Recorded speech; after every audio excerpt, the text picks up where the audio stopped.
रही हैं, जिसमें सबसे बड़ी खबर यह है कि शंघाई इलेक्ट्रिक ने अब के इलेक्ट्रिक के शेयर्स खरीदने की जो बोली थी उसको वापस ले लिया है। 66.4% ये इंतजामी शेयर्स के खरीदने में दिलचस्पी थी शंघाई इलेक्ट्रिक की, और ये जो बोली इस बार वापस ली गई है ये कोई पहली बार नहीं हुआ, बल्कि गुज़िश्ता साल 2023 में जून के महीने में भी इस बोली को वापस लिया गया था। उसकी वजह ये थी कि लेन देन के मामलात में ताख़ीर हो रही थी, कुछ रेगुलेटरीज थी, कुछ मंजूरियाँ थीं जो कि इस पूरी डील की राह में रुकावट थी। और अब एक बार फिर आज ये ऐलान किया गया है कि अब शंघाई इलेक्ट्रिक इस डील में मजीद दिलचस्पी नहीं रखती है और इस बोली को वापस लिया गया है। तो ये क्यों ये मंजूरियां आड़े आ जाती हैं और क्यों रुकावटें पैदा हो जाती हैं, और इस डील के ख़त्म होने के बाद, शंघाई इलेक्ट्रिक की दिलचस्पी ख़त्म होने के बाद अब के इलेक्ट्रिक का मुस्तकबिल क्या होगा।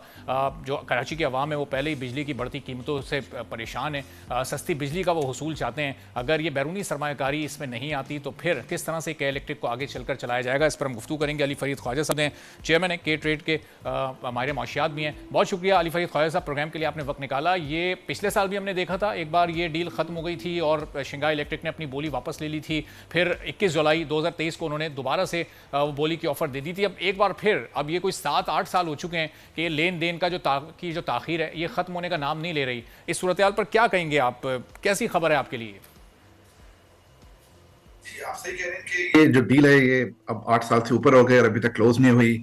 पाकिस्तान के लिए ये ट्रांजैक्शन बड़ा ज़रूरी है। एक वजह आपने बोली कि कराची इलेक्ट्रिक का बड़ा इंपॉर्टेंट रोल है कराची के अवाम को बिजली प्रोवाइड करने का, तो उसमें इम्प्रूवमेंट की बड़ी ज़रूरत है। मगर उसके साथ साथ पाकिस्तान के लिए फ्लैगशिप ट्रांजैक्शन है और सीपेक की सक्सेस के लिए भी बड़ा ज़रूरी है कि ये ट्रांजैक्शन हो। तो पाकिस्तान के लिए मल्टीपल रीजन है इस ट्रांजैक्शन को कि ज़रूरत है कि ये ट्रांजैक्शन जल्द से जल्द क्लोज हो, और बड़ा डिसअपॉइंटिंग है कि अभी तक ये नहीं हुआ। मगर जो जो आज की न्यूज़ है, जिस तरह आपने बोला कि ये टेक्निकल एक वजह से भी हो सकती है कि जब वो ट्रांजैक्शन का सर्टेन टाइम गुजर जाता है तो फिर वो विड्रॉ करते हैं और फिर दोबारा अपना इंटेंशन दोबारा से अप्लाई करते हैं।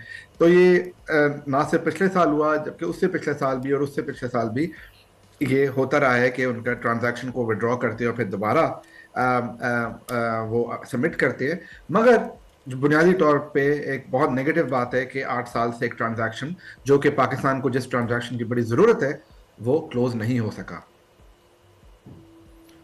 ठीक है अली फरीद, एक बड़ी अहम खबर आई है खैबर पख्तून